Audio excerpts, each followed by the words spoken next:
بسم اللہ الرحمن الرحیم، اللہم صلی علی محمد وعلی آل محمد۔ آج یہ عربی گرامر کے کورس کی تیسری کلاس ہے۔ ہم نے پچھلی کلاس میں یہ پڑھا تھا کہ قرآن میں جو بھی لفظ یا فعل استعمال ہوا ہے، اور جو کلمہ ہے وہ تین طرح کا ہو سکتا ہے۔ کلمہ یعنی کہ تین طرح کا ہو سکتا ہے۔ اسم ہو سکتا ہے، یعنی اسم کہتے ہیں کہ کسی چیز کا نام، کسی شخص کا نام، کسی جگہ کا نام، کسی صفت کا نام۔ یا پھر قرآن کے اندر فعل آئے گا، یعنی کہ فعل کوئی کام کرنا، کسی زمانے کے ساتھ کوئی کام کا ہونا، یہ فعل ہے۔ اور یا پھر قرآن میں کیا ہوگا، حرف ہوگا، ٹھیک ہے۔ اب اسم دیکھتے ہیں کہ اسم جیسے مثلا نام، شخص کا نام، جیسا محمد صلی اللہ علیہ وسلم، یہ نام ہے۔ جگہ مکہ، یہ بھی اسم ہو گیا۔ صفت ذہین ہونا، یہ ایک صفت ہے، تو ذہین کیا ہے، یہ بھی ایک اسم ہے۔ پھر کام کا نام، اس کو مصدر کہتے ہیں، مثلا دیکھنا، کھانا، پینا، پڑھنا، ٹھیک ہے نا، جس میں زمانہ نہ ہو، یعنی صرف اس کام کا نام ہو، زمانہ نہ ہو، تو یہ بھی اسم اقلاد ہے۔ مصدر یہ بھی اسم ہے، ٹھیک ہے۔ چیز جیسے کتاب، تو یہ ہو گیا اسم۔ قرآن میں یہ اسم ہوگا، یا قرآن کے اندر، قرآن حکیم میں فعل ہوگا، ورب۔ ورب کیا ہوتا ہے کہ کام ہو اور زمانہ ہو، دونوں ہو۔ مصدر کیا تھا کہ اس میں صرف کیا تھا، کام کا نام تھا، لیکن اس میں زمانہ بھی، یہ بھی پتہ لگ رہا ہو کہ کام کس زمانے میں ہوا ہے، ماضی میں ہوا ہے، ابھی حال میں ہو رہا ہے، یا مستقبل میں ہوگا، ٹھیک ہے۔ تو کام پلس زمانہ کیا ہے، یہ فعل بنتا ہے۔ مثلا ضربہ، ضربہ اس کا ترجمہ اس نے مارا، تو کام کیا ہے اس کے اندر، مارنا، ٹھیک ہے۔ اور اب ظاہر ہے یہ فعل ہے تو اس کے اندر زمانہ بھی آنا چاہیے۔ زمانہ کون سا ہے، اس نے مارا، یعنی ماضی میں مارا، تو زمانہ ہو گیا ماضی، تو یہ کام ہو گیا مارنا، زمانہ ہو گیا ماضی۔ اور ضربہ کا میننگ ہے اس نے مارا، تو فاعل کون ہو گیا مارنے والا، ایک مذکر، ٹھیک ہے نا، اس نے مارا۔ دوسری اگزامپل ہے نعبدو، نعبدو ہم عبادت کرتے ہیں یا کریں گے۔ پہلے والا فعل یہ جو تھا ضربہ، یہ ماضی تھا، اور عربی کے اندر یہ دوسرا جو ہے یہ فعل کہلاتا ہے مضارع۔ مضارع کا مطلب یہ ہوتا ہے کہ حال اور مستقبل دونوں، اس فعل کے اندر، مضارع کے اندر دونوں سینس آتے ہیں، حال میں بھی کام ہو سکتا ہے اور مستقبل میں بھی ہو سکتا ہے۔ یہ دونوں ہی اس کے اندر پاسبلٹیز ہوتی ہیں مضارع کے اندر، ٹھیک ہے نا۔ جیسے ہم پڑھتے ہیں نا، حال، ماضی، مستقبل، تین جو ہوتے ہیں وہ فعل ہوتے ہیں۔ تو عربی میں کیا ہے کہ صرف دو زمانے، ایک ہے ماضی اور ایک ہے مضارع۔ مضارع کے اندر حال اور مستقبل دونوں ہو سکتے ہیں، اور ماضی تو ایک الگ ہو گیا، تینوں زمانے ہو گئے۔ اچھا، اب ہم اس ایگزامپل میں دیکھتے ہیں نعبدو ہم عبادت کرتے ہیں، تو فاعل کون ہو گیا، فاعل ہو گیا وی، یعنی ہم فاعل، ہم کرنے والے ہیں، تو اب یہ فاعل ہو گیا۔ انقلب، یہ تیسری اگزامپل ہے، وہ انقلاب لایا، یعنی وہ ایک مذکر انقلاب لایا، انقلب، ٹھیک ہے۔ اچھا، مصدر ہم نے دیکھ لیا۔ مصدر کیا ہے، کام کا نام جس میں زمانہ نہ ہو، کام کا نام، کھانا، پینا، سونا، جاگنا، اٹھنا، یہ سارے کیا ہیں، یہ مصدر ہے جس میں زمانہ نہ ہو۔ اب اور پھر قرآن کے اندر اسم ہوگا یا فعل ہوگا، یا قرآن کے اندر حرف ہوگا۔ حرف جیسے یہ فی کا مطلب ہے میں، من کا مطلب ہے سے، اس کا مطلب ہے اور، حل کا مطلب ہے کیا، الہ کا مطلب ہے کی طرف، لا کا مطلب ہے کے لیے، ٹھیک ہے۔ اب ہم نے دراصل ایک ایک کر کے پہلے اسم پڑھیں گے، کافی سارے چیپٹرز ہیں اس کے، پھر ہم پڑھیں گے پھر پڑھیں گے ہم حرف، ٹھیک ہے۔ تو اسم کے چار پہلو ہوتے ہیں، یعنی جب بھی قرآن میں اسم آئے گا تو اس کو جب انالائز کریں گے، دیکھیں گے، تو اس کے چار پہلو نکلیں گے۔ پہلا پہلو ہے اس اسم کی حالت، یعنی اعرابی حالت کیا ہے۔ پھر وہ جو اسم ہے اس کی جنس کیا ہے، مذکر ہے یا مؤنث ہے۔ پھر اس اسم کو انالائز کریں گے تو اس کی تیسری چیز ہم یہ دیکھیں گے عدد کیا ہے، وہ سنگولر ہے یا پلورل ہے، یعنی واحد ہے یا جمع ہے وہ اسم، وسعت کیا ہے اس اسم کی، یعنی وہ اسم نکرہ ہے یا اسم معرفہ ہے، اسم نکرہ یعنی کامن ناؤن ہے یا اسم معرفہ پراپر ناؤن ہے، خاص کسی چیز کا نام ہے، یا اسم نکرہ کامن ناؤن ہے، عام کسی بھی کا نام ہو سکتا ہے. ٹھیک ہے.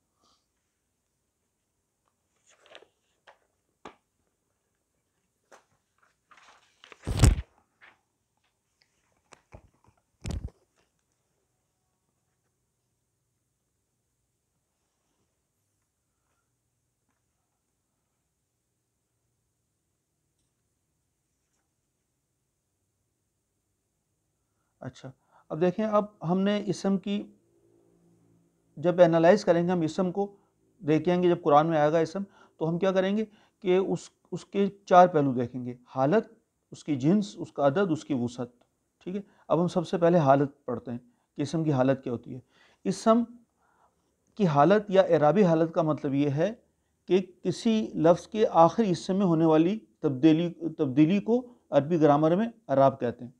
آخری حصے میں تبدیلی، آخری حصے کا مطلب کیا ہے؟ دیکھیں جس طرح سے یہ لکھا ہوا ہے کتابن، کتاب، کتابن، دیکھیں کاف کے نیچے زیر ہے، تا کے اوپر زبر ہے، اور با کے اوپر تنوین کی پیش کی تنوین ہے، ڈبل پیش ہے نا.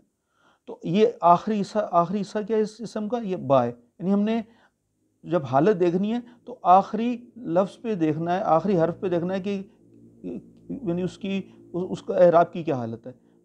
تو یہ جو اپنا ڈبل پیش کہلاتی ہے، یعنی پیش کی تنوین جو کہلاتی ہے، یہ اگر یہ آخری حرف پہ، لفظ کے آخری حرف پہ اگر یہ تنوین ہو پیش کی تو ہم کہتے ہیں کہ ایسا اسم رفع کی حالت میں، کتابن ہے نا، یہ ڈبل پیش ہے. تو یہ آخری لفظ کے اوپر جو حرکت ہوگی اس سے ہمیں پتہ لگے گا کہ وہ اس کی حالت کیا اسم کی. تو اب یہ کتابن ہے تو یہ کیونکہ پیش کی تنوین ہے، پیش کی تنوین ہو تو وہ کیا کہلاتا ہے؟ وہ ایسا اسم کی حالت کہلا دے گی یہ رفع کی حالت میں. پھر دیکھیں یہ کتاب بن ہے. اچھا، اور جب زبر کی تنوین ہوتی ہے تو اس کے ساتھ الف ایک لازمی آتا ہے ساتھ. ٹھیک ہے نا. یہ تلاوت کے اندر پھر کام آتا ہے کہ جب یہ وقف کرتے ہیں تو پھر اس کو ایک مدہ پڑھتے ہیں، تھوڑا لمبا کر کے پڑھتے ہیں. تو اس لیے یہ جب بھی زبر کی تنوین ہوگی تو اس کے ساتھ دیکھیں الف لازمی ہوگا. کچھ ہیں ایکسیپشنز ہیں، وہ آگے پڑھیں گے. کتابن 2 زبر کے ساتھ الف کا اضافہ، یعنی 2 زبر ہوں گے تو اس کے ساتھ ایک الف بھی ساتھ آئے گا. تو اگر اسم کے اندر، اسم کا دیکھیں یہ آخری حرف کیا ہے؟ کاف، تا، اور یہ با جو ہے یہ آخری حرف ہے اس کا. یہ الف تو اس کے ساتھ لگا ہوا ہے، کیوں الف لگا ہے؟ ڈبل زبر جو ہے اس کے ساتھ الف آتا ہے، آخری حرف اس کا یہ با ہی ہے. تو با کے اوپر اگر زبر کی تنوین ہو، ڈبل زبر ہو، تو ہم کہیں گے کہ یہ اسم اس وقت کس حالت میں؟ نصب کی حالت میں. ٹھیک ہے. پھر اس کی تیسری حالت جو ہے اسم کی وہ کیا ہو سکتی ہے کہ دیکھیں آخری حرف ہے کاف، تا، با، با آخری ہے، با کے نیچے کیا ہے؟ زیر کی تنوین ہے، ڈبل زیر ہے. ٹھیک ہے. تو اس حالت کو کہتے ہیں کہ اگر لفظ جو اپنا لفظ ہے اس کے آخری حرف کے نیچے زیر کی تنوین ہو تو ہم کہتے ہیں کہ یہ کس حالت میں؟ یہ اسم اس وقت جر کی حالت میں. ٹھیک ہے. تو یہ بات ہو گئی کہ رفع کی حالت میں ڈبل پیش ہوگی، اور نصب کی حالت میں اسم پہ ڈبل زبر ہوگی، اور اگر ڈبل زبر ہوگی تو ساتھ اس کے الف لازمی ہوگا. کچھ صورتیں ہیں وہ ہم پڑھیں گے جس میں نہیں ہوتا. اور جر کی حالت کے اندر آخری حرف پہ، لفظ کے آخری حرف کے نیچے ڈبل زیر، یعنی زیر کی تنوین ہوگی.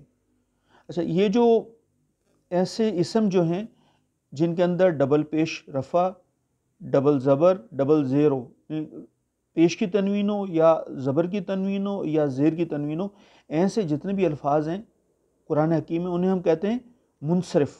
انہیں کہتے ہیں منصرف حرف، منصرف حروف ہیں. یہ منصرف بھی کہتے ہیں اور معرب بھی کہتے ہیں، معرب یا منصرف دونوں کہتے ہیں. اور اس طرح کے جو اسم ہیں قرآن حکیم کے اندر وہ 85% ایسے ہی اسم آئے ہیں، یعنی وہ معرب یا منصرف ہی ہوتے ہیں. اور معرب اور منصرف کون سے ہوتے ہیں؟ کہ جن کے جس اسم کے آخری حصے میں یعنی پیش کی تنوین ہو، زبر کی تنوین ہو یا زیر کی تنوین ہو، رفع، نصب، جر کی حالتوں میں. ٹھیک. تو ایسے اسم کو کیا کہتے ہیں؟ معرب یا منصرف کہتے ہیں. پھر آگے چلتے ہیں. اب یہ دیکھیں، یہ اسم ہے ابراہیم، اس کے بعد ہے ابراہیمہ، پھر ہے ابراہیمہ. ایسا اسم دیکھیں، اس کی نا دو حالتیں چینج ہوئی ہیں. رفع کی حالت میں ابراہیم ہوئے، ڈبل پیش نہیں ہے، سنگل پیش ہے. ابراہیم ہوئے تو یہ رفع کی حالت میں، اور ابراہیمہ یہ نصب کی حالت میں آ گیا. ٹھیک ہے نا. اور پھر یہ ابراہیمہ پھر وہی سیم ہی رہا، جو نصب کی حالت تھی وہ جر کی حالت بھی ہے. ٹھیک ہے نا. تو ایسے حروف، ایسا اسم جو جس کے اندر، ایسا اسم جس کے اندر دو حالتوں کے اندر تبدیلی ہو. دیکھیں، رفع میں تبدیلی ہو رہی ہے، یہ ابراہیم ہے پیش کے ساتھ، تو یہ رفع کی حالت میں ہے اسم. جبکہ نصب اور جر کے اندر ابراہیمہ دونوں میں ایک ہی ہے. یعنی ایسے اسم کہ جن کے اندر رفع میں الگ ہو، اور نصب اور جر کے اندر ان کے جو اسم کے آخری حصے پہ ایک ہی طرح کا، ان میں کوئی تبدیلی نہ ہو. تو ان ایسے الفاظ کو کہتے ہیں غیر منصرف. اور یہ قرآن حکیم کے اندر تقریباً 13% ایسے حروف ہیں وہ جو کہ غیر منصرف ہیں. ٹھیک ہے. منصرف کیا تھا؟ کہ جس میں تینوں جو ہے اس کی حالتیں جو اس کی تبدیل ہوتی ہیں. دیکھیں، کتابن رفع میں، کتابن نصب میں، کتاب بن جر کے اندر، دیکھیں تینوں حالتوں میں تبدیلی ہوتی ہے منصرف کے اندر. جبکہ غیر منصرف الفاظ جو ہوتے ہیں، اسم جو ہوتے ہیں، اس کے اندر رفع میں تبدیلی ہوتی ہے، نصب اور جر دونوں میں ایک ہی ہوتا ہے. ابراہیم. پھر قرآن حکیم کے اندر بہت ہی کم جو ہیں اسم ہیں، الفاظ ہیں کہ جو کہ تینوں حالتوں میں ایک ہی ہوتا ہے. جیسے موسیٰ جو ہے، اس کی یہ رفع کی حالت میں بھی موسیٰ ہی لکھا جائے گا، نصب کی حالت میں بھی موسیٰ ہی لکھا جائے گا، اور جر کی حالت میں بھی موسیٰ ہی لکھا جائے گا. ایسے حروف کہ جو اپنی حالت تینوں حالتوں میں جو ایک ہی طرح سے لکھے جائیں، ان کو کہتے ہیں مبنی حروف.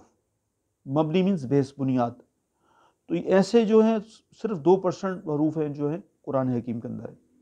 ٹھیک. تو یہ ہم نے حالت کا دیکھ لیا کہ کسی بھی اسم کی حالت جو ہے وہ 3 طرح کی ہو سکتی ہے. اسم رفع میں ہو سکتا ہے، نصب میں ہو سکتا ہے، جر میں ہو سکتا ہے. پھر اسم جو ہے وہ منصرف یعنی معرب ہو سکتا ہے، غیر منصرف ہو سکتا ہے، اور مبنی ہو سکتا ہے. منصرف ہے اگر، یعنی معرب یا منصرف ہے، تو تینوں حالتوں میں تبدیلی آئے گی. کتابن، کتابن، کتابن، رفع، نصب، جر. اور اگر اسم جو ہے وہ غیر منصرف ہے تو اس کی دو حالتوں میں تبدیلی ہوگی، رفع اور نصب کے اندر. دیکھیں، رفع میں ابراہیمہ، جبکہ جر کے اندر وہی ابراہیمہ ہی رہے گا. نصب اور جر ان کا ایک ہی ہے، رفع میں تبدیلی ہوگی. ٹھیک ہے. اور مبنی حروف جو ہیں وہ صرف 2% ہے قرآن حکیم کے اندر، اور یہ تینوں حالتوں میں ایک ہی ہوں گے. یعنی موسیٰ اگر لکھا ہو تو یہ رفع کی حالت میں بھی ہو سکتا ہے، نصب کی حالت میں بھی ہو سکتا ہے، اور جر کی حالت میں بھی ہو سکتا ہے. یہ پھر جملہ دیکھ کے پتہ لگے گا کہ یہ کس حالت کے اندر. ٹھیک ہے. یہ تو ہوئی ایک بات، باقی پھر اگلے لیکچر.